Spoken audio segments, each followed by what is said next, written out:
Derek LeBlanc here at Top MMA News here with Jesse Gross, winner tonight, ECC 17 over Tristan Johnson. So first of all, just give us your thoughts on the fight. Fight went exactly how I drew it up in my head, man. I knew I had to stay away from his sharp hands and take him down, slow him down. You seen it. I pretty much got it from when he fought Gladiator Glenn Gorton. Glenn took him down in the first round, and then after that freezed up his hands. And so I did the same thing in the first round, came out in the second round. All I could hear his corner yelling was, lower your hips, get your hips low. And so I faked a few takedowns and started opening up with the punches and fake, shot, shake, fake, kept him guessing, put him back down. So, thanks, Mency.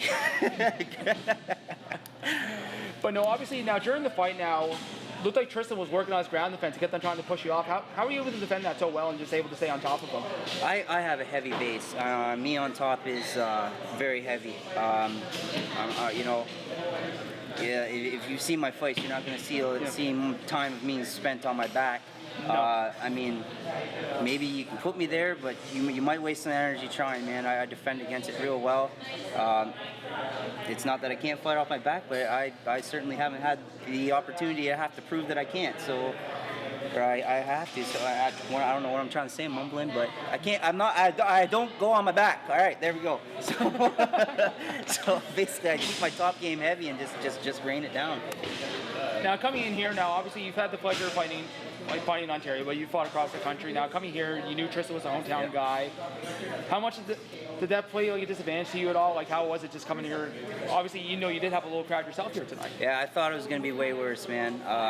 Fought in Quebec and I got booed real bad out there. Fought in Winnipeg, got booed real bad out there. So here I am in Halifax. I expected to get real booed out here, and I didn't, man. These people were pretty cool for the most part. Oh, sorry. And yeah, I did have a little bit of a cheering section. It surprised me. I was in the cage. Where's that coming from? I said, all right, yeah, let's do this. So it surprised me quite a bit. Yeah, it wasn't bad, man. Yeah. But no, I was talking with somebody else. Apparently your grandmother was here. She don't miss nothing. She's retired. If I'm going somewhere and she basically sits there and she goes, oh, I can go out of the house? Pow! She buys a ticket and she goes. That girl travels everywhere, man. I hope to have her life one day of just up and go wherever I want. So I love to travel and anything that gives her a reason to go, she goes. So awesome for her and awesome for me because that gives me a lot of support and always gives me some comfort. Yeah. So obviously this is not the first time she's done that. She's done this often for a lot of your fights? Yeah, she'll go wherever I'm at. Wherever I'm going, man, she's been there. All except for obviously Afghanistan.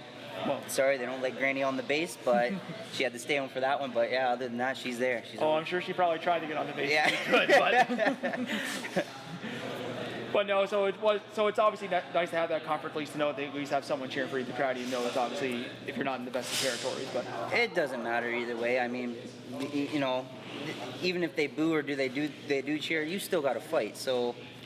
You know, it's not up to the fans whether they like it or not. Like you still got to handle business. So, but yeah, it is obviously it's much nicer to have a little support and you know be praised a little bit. But well, whatever. At the end of the day, you can't just show up and just go, oh, I got the biggest fan section, I win. Yeah. No, you got to scrap. So. Now, also, earlier this week or last week, we did a post interview with you that you did with our boss Keith. Now, very colorful interview there. Definitely a couple. Here comes the ground and pound. Is that what you're going? Yeah, we're gonna ask about that. Just get your thoughts. Okay. I'm sorry, we just couldn't help. Basically, my thoughts were gamesmanship. I said, I know Tristan's gonna see this, so of course but it is true. I do not purposely ground and pound. It's the second time I've done it. That is true. But I mean, as soon as I did that interview, I got in the car and I had to drive Keith back to his hotel. Keith goes, okay, off the record, what's your actual game plan? I go, I'm going to run out there and take him down and beat him up. So. Well, maybe not so much off the record anymore. Yes, but, you know, on camera, I was like, oh, yeah, no, I'm going to stand and trade with him, obviously. But I knew Tristan would see that, and I was hoping to play with his head a little bit and just, I don't know if it did work. If it didn't, hey, well, either way, game plan went to plan. Well, with MMA, you kind of treat it like a chess match. Exactly. So. Anything that gets you that little bit of an edge, if it got me a half step, well, hey, I'll take it.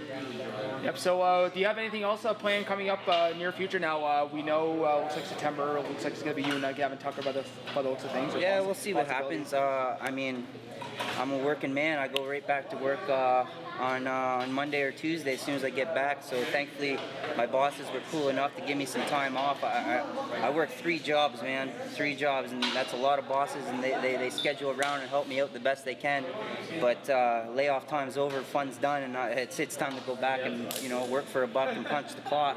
Got to take some time off punching people and go hit the road and do some asphalt work. Yeah. Now, obviously, now coming out to Halifax, though, was this actually your first time coming out here to the Maritimes? First time, yeah. I've been begging for a fight. I've been asking for a fight. These are my 2 biggest ones. I was like, get me to the East Coast, get me to the West Coast. So anybody out there, Vancouver way, BC, anywhere, call me up. I will come. I'm trying to get these fights, trying to get them notched out. So. But no, did you get a chance to do any sightseeing or anything like that when you were here? Not too much. We usually we're always stuck in a hotel, but a guy from my gym was just like, hey, I got some family out there. I'm thinking about coming. Blah blah blah. I was like, hey, come. I'll put you in my corner. He's like, oh, really? I was like, well, it's just gonna be me and Mency anyway. He's like, oh, I'd love to. So he booked a flight, and we've been hanging out with him and his family, and we've been driving around. We haven't really spent much time at the hotel, so we have been driving around the city and kind of seeing what's up. So that was nice to get out of the hotel and just not be stuck there in the middle of nowhere for the whole time and just be uncomfortable. So we did get some insider information of the back streets and where to go and where not to go, maybe. Yeah, basically. But no, so again, we want to congratulate you on the win tonight. Hopefully we'll be seeing you out here in September. That could be the case. If not, we hope we continue to have best success. And obviously, I'm sure you're going to be shooting out the rankings after this win tonight. So yeah, hopefully. But of course, that's not my job. So that's more Keith and Don that do the rankings. So well, that's okay. I'll have a talk with Keith. Well, it depends if he posts a video interview up after this. We'll see. But again, Jesse, congratulations on the win tonight and best success and everything in the future. And just have a good night and enjoy yourself. All right, thank you guys. All right, this is Derek Obama, Top of Main News. Thank you very much, Jesse.